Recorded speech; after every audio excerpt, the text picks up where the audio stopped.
Welcome to Better Than Gossip. I'm Amy Schmidt, founder of Fearlessly Facing 50, reinvention specialist, and I encourage women to cannonball with confidence. And I'm Kristen Coffield, the eating expert, founder of The Culinary Cure. And as you can see, I've got my apron on today because we are going to be doing some Better Than Gossip healthy habits.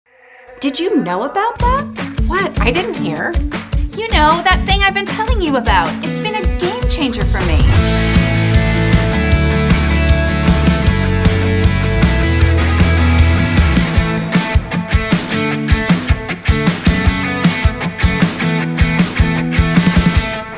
We're so excited about this show today because this is when we bring you information you really need to know that you may not have known about. And I will say that I have kind of looked in some of the cabinets back here thinking I might be able to grab a bag of Cheetos or something before, but that doesn't happen when we're in the kitchen, especially with this one over here. And as you can see, we are in this beautiful location today. I mean, I feel so kind of humbled to be here, to be honest, because this is my hometown. And we're sitting right here in the RVNA Health kitchen. RVNA Health is a nonprofit. It is committed and mission-driven around health and wellness, and we get to use their space. And we also have an amazing guest today that is part of RVNA Health. Yeah, I am so excited to have Monica on. She is a registered dietitian, and we are going to be talking about hydration. Oh, that is a key word. She's been on me forever. I'm not going to lie. And you know what? You have helped me. You've been my water accountability partner. Yeah. And I really appreciate that. So Monica Marcello, welcome to the show. We are so excited that you're here. Thank you. Thank you for having me. Hi, everybody. Excellent. All right, so hydration. I build all of my wellness programs on a foundation of hydration. Mm-hmm. And when we can help people hydrate better, it's easier to get them to make better food choices. So it all starts with hydration, and most of us don't realize we're walking around partially dehydrated. Absolutely. Man, we don't even know it. And what happens is when you get a little dehydrated, you kind of get used to it and your body adjusts. So you sort of don't even have that sense of thirst anymore. Mm-hmm. Okay, gonna ask a question. Absolutely. Coffee. I'm a coffee drinker. Like a lot of us are probably coffee drinkers. Is it hydrating? Is it dehydrating? Yeah, so it's more towards that side of dehydrating. Some people think it's a diuretic. The research isn't 100% there to confirm that just yet. Coffee does have many wonderful antioxidants, but let's not consider it a true hydration tool. Much more focus our attention and energy on water. Yeah. And just back to the coffee point, like everything, the quality of the coffee or the tea that you select can make a huge difference because coffee can be highly processed. And even though it may have some neuroprotective properties and help us kind of wake up and get a little energy for the day, there's quite a variety of qualities in the spectrum of coffee. So I love to show this because I think it really is such a great visual point for people. When we tell people they need to develop a hydration practice, it takes 2 weeks to become fully hydrated. No. Really? Yeah, really, Amy. So 2 weeks. 2 So weeks. if you start today and we get you drinking more water and get you on a hydration practice, it's going to take you 2 weeks to be fully hydrated. Good point. So when we talk about hydration, this is 100 ounces of water. This is a really big glass of water. I don't want anybody ever drinking 100 ounces of water at one time. And actually, you brought up a good point. Why is that? Absolutely. So when we drink a lot of water at once, what happens is our body just dumps it all out. It's kind of like a defense mechanism so we don't become overhydrated. So we'd much rather prefer and encourage you to drink small sips at once. So this is 100 ounces. And this is 10 ounces. And when I tell people we got to get to that 100 ounces at the end of the day, they're like, no way can I do that. When I say, can you take 8 to 10 sips of water an hour for 8 to 10 hours a day? Yes. Suddenly it becomes really doable. Much more reasonable. And more reasonable. Yeah. And I like to say a sip is about an ounce. Okay. Right? Okay. So anybody, I'm actually thirsty right now. I could drink this whole glass. What I like to tell people is the first beverage of each day should always be water. When we're asleep, our body is fasting. All of our major organs are going through a detox. all of that metabolic waste ends up in our lymphatic system. The lymphatic system is the trash can of the body. So when we wake up in the morning, we are ending the fast that occurred during sleep. And so the first beverage we want to consume is water. Absolutely, Kristen. You really want to replenish fluids that were utilized during your sleep. So that really goes with food and hydration as well. Exactly. So how do we do that? And how do we make it kind of enjoyable? Because, Amy, I think you said, I don't really like the way water tastes. Yeah, I mean, okay, so you talk about lemon water a lot, which I do. know we're going to talk about, and I tend to run hot, you know? Yep. And she gave this little trick. You've got to share it because I think it's need to know information. It is need to know information. So when we say to start each day with 8 to 10 ounces of warm or room temperature water, we can add the juice of half a lemon or half a lime. That does a couple of things. It actually, even though these go in acidic, they turn alkaline in the body. And we do like to raise that alkalinity level of the body. But in Ayurvedic medicine, lemon runs hot and lime runs cool. That's my So for people who winner may right be there. getting hot flashes, Yeah. and Ayurvedic medicine is an ancient medicine, Mm-hmm. and it's been practiced for, hundreds of thousands of years. So here's the kind of how you make your lemon water. So I might have to take a sip of that. That's a really full 10 ounces. And you know what? While she's doing that, I will say, you might have heard that lemon water detoxifies the liver. And there's not a whole lot of research to support that. But where that came from was actually that lemons contain an enzyme. And this is actually known to help and promote liver enzymes, but that's mainly been shown in animal models. So we really know that it contributes to hydration, of course, a more mindful morning, and just setting your day up for a great day. I love the And we get a little vitamin C. Absolutely. Which is, that's and I'm going to Absolutely. show you. So this is how I make my lemon water. I've got this great lemon juicer. I just squeeze. Look at all that juice you can get out of a half a That's lemon. amazing because I usually use my hand. It's too I hard. have one of and those it's and not, I don't use it. It's not really it's not wasteful. You get most of it. But Yeah. I love to do this too because it smells so good. Just to kind of Oh, have yeah. that It does. little There's moment. something about lemon. Mix it You with a little know, lavender. the lemonine Absolutely. that is, we talked about terpenes, and Yeah. lemonine is that terpene that's in the zest of the lemon, and so that's just a little delicious tip. I have a question about, I think this may have come up before with some of my friends. We were talking about lemon water, but we were talking about it being too acidic for teeth enamel. Oh, I love that. I mean, I don't know if that's a fun fact or what it is. Why don't you take this away? Okay, it is a fun fact, and you should actually use a straw when you drink your warm lemon water. Okay, good to know. Now, we talked about our love of Tom Brady. Oh my gosh, yes. Oh. We love Tom Brady. Okay, I wasn't in on that conversation. Tom but Brady, if I you're kind of watching. love him. This was before, the Super Bowl. We were talking. yeah. We were talking about this, and Tom Brady, who can afford and has the best coaches in the world, he's a big fan of electrolytes. So one of the things we can also do to boost our water is we can add electrolytes. And what electrolytes are these essential things like magnesium, chloride, sodium, potassium, sulfite, and boron. That's what's in these electrolyte I mean, is that drops. what's in Gatorade?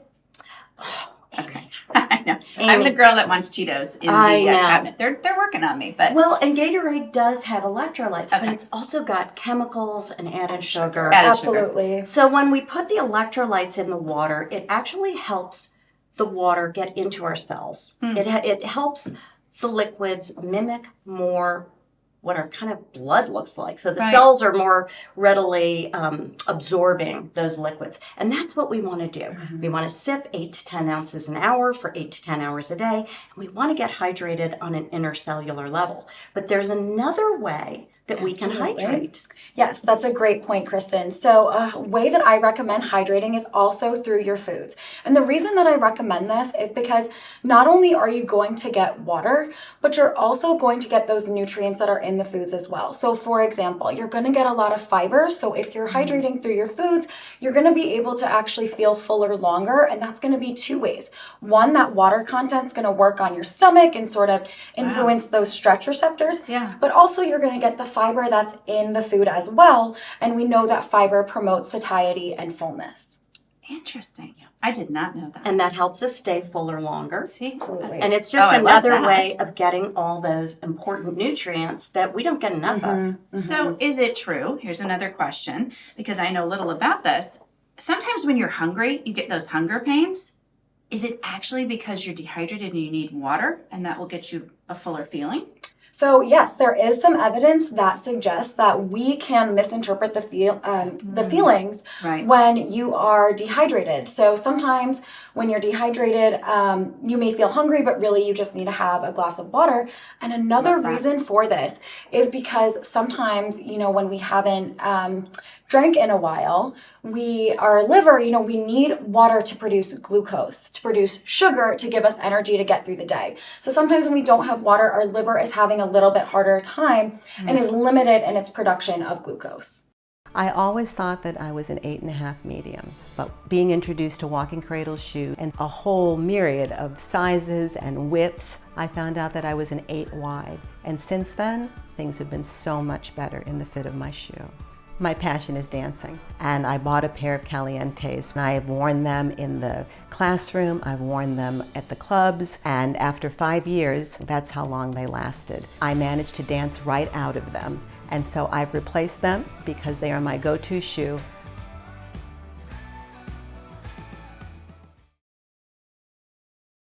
And we talk about the signaling, right? The gut calls the shots.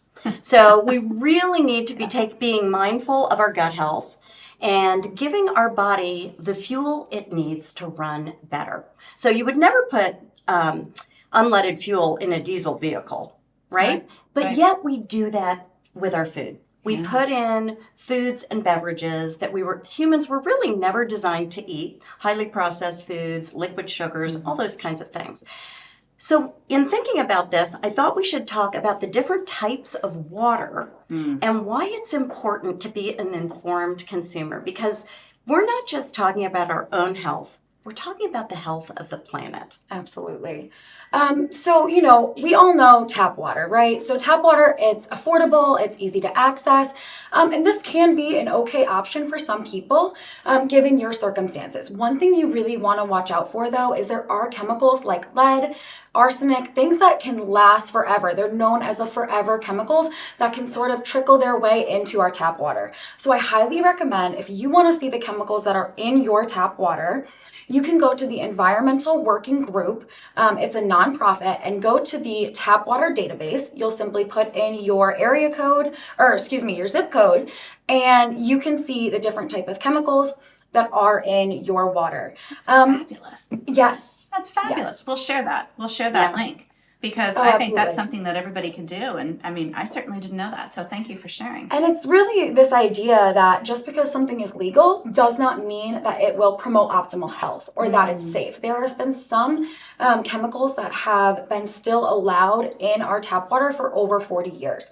Wow. So Should we talk about a little bit about absolutely. we have a chemical that we feel very strongly we need to inform you about. Absolutely. And we want you to be an informed consumer so you can save money, but you can also align your values with your consumer dollars. Right. So for some people, they may not want to drink tap water. So an obvious next choice is bottled water, because you think, well, it's not going to have any of the chemicals or toxins that I'll find in my tap water. Right. But that is really not true. So plastic bottles really. This could be tap water, actually. Right. This that's is even a great probably point. tap Really? water from Maine. Yes. Yes. Okay, I'm a Large bottled companies water girl, so have this is good admitted to just information. putting in tap water. But even more so than this just being tap water, really what happens is in plastic containers, plastic bottles, there is a chemical called bisphenol A, also known as BPA, right? It's found on our receipts. Right. It's really, unfortunately, it's really widespread and almost everywhere.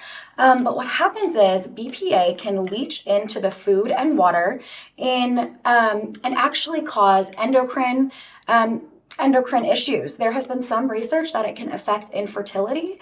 And not only that, so, after you drink your water that, could be contaminated with BPA, it's then supposedly recycled, but oftentimes what does that mean? It means it ends up in our landfills or most likely in our ocean, Right. where it never biodegrades. It forms these little microplastics. So not only do you have more plastic, in our ocean, in our fish that we consume, but also the chemical, right, that forever chemical BPA circulating in our water. And it's this idea that, this is the cure, right, to the chemicals in the tap water, but it's actually just exacerbating the need to be a cure. So what is a solution for that? What should we be using?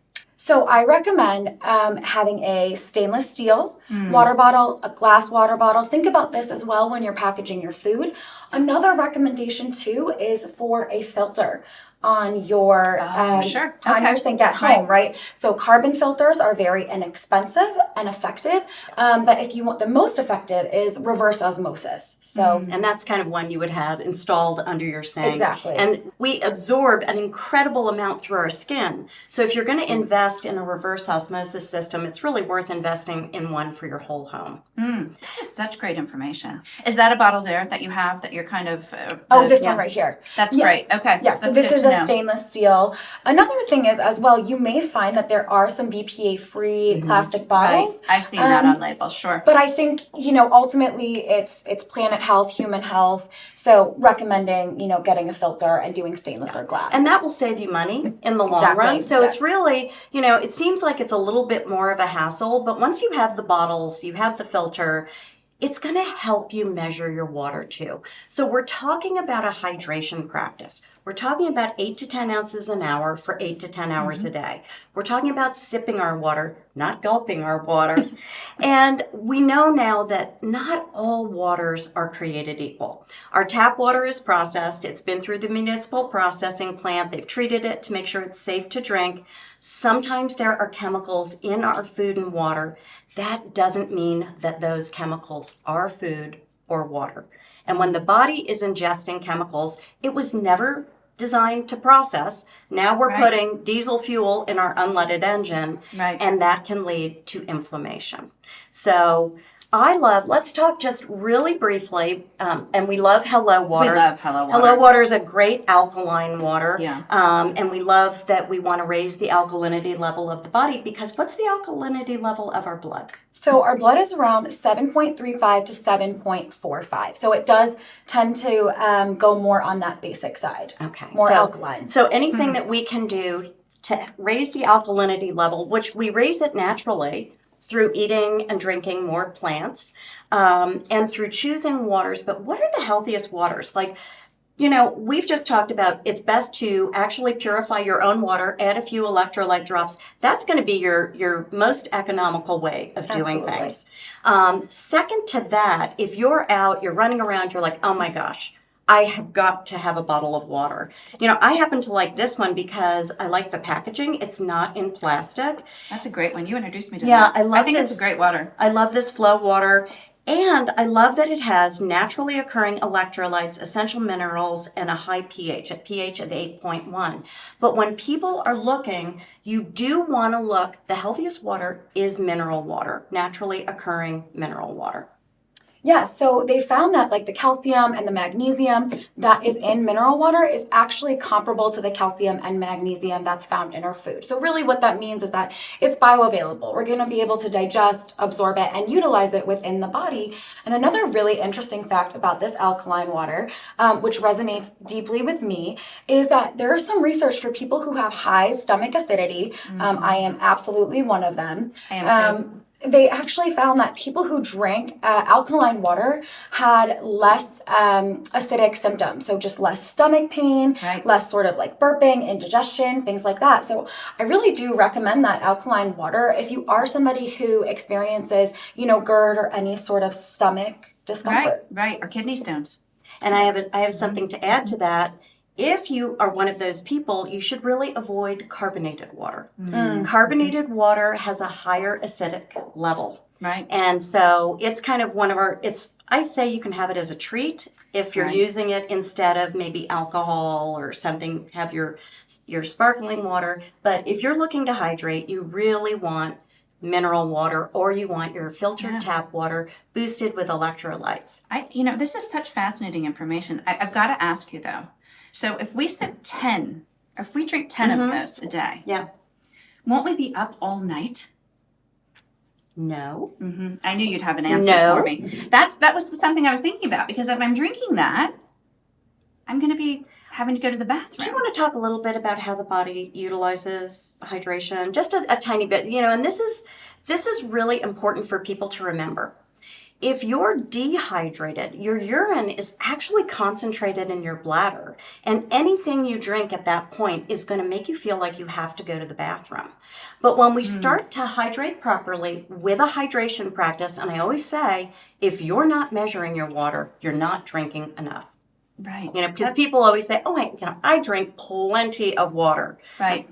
And Kristen, that's a great point too, and I'm so glad you brought up the urine, because a lot of times you can actually use your urine as well to really determine, how hydrated or dehydrated you are. So that is not an old wives' tale. No, absolutely not. In fact, this color right here is almost what you want your urine to look like.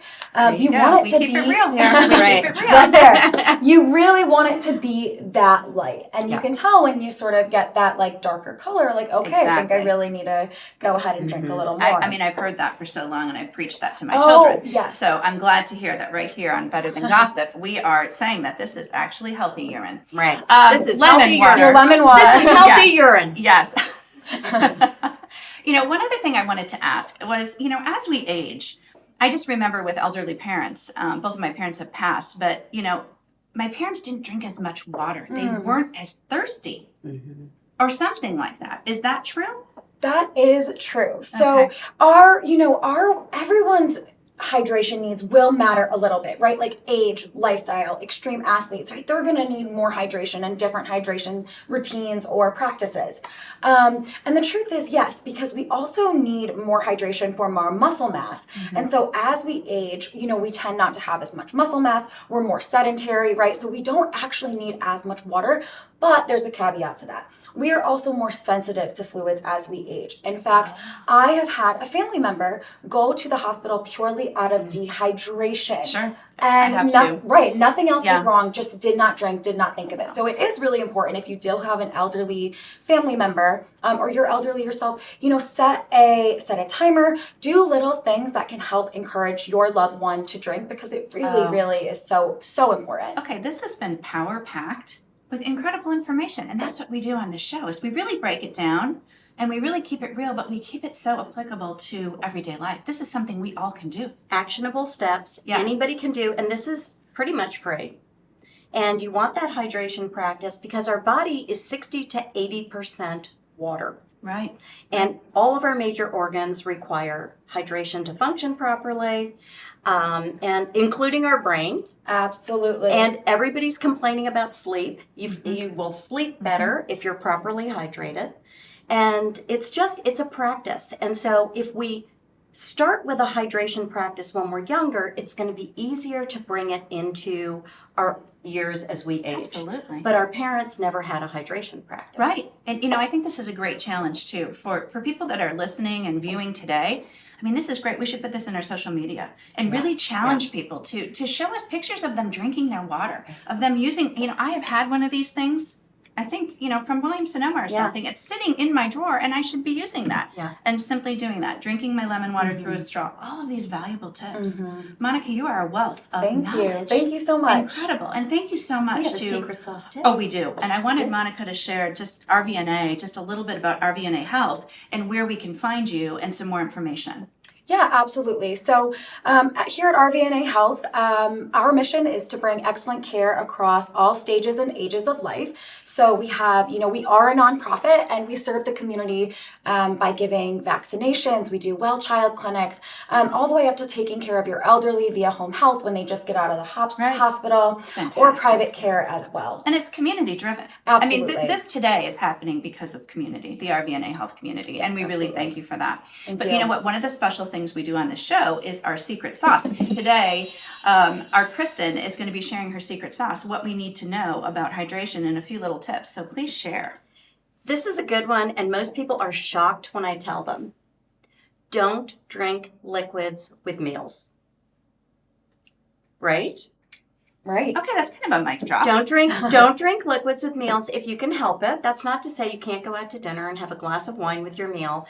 But what you want to do is you want to sit down to your meals well hydrated so that you're making good food choices. You're sensing when you're full. You're stopping eating when you're about 80% full, so you give your body a little chance to catch up and register fullness. But we also find that people use water or whatever their beverage is to wash their food down, shortchanging the digestive process because they're not breaking their food down enough.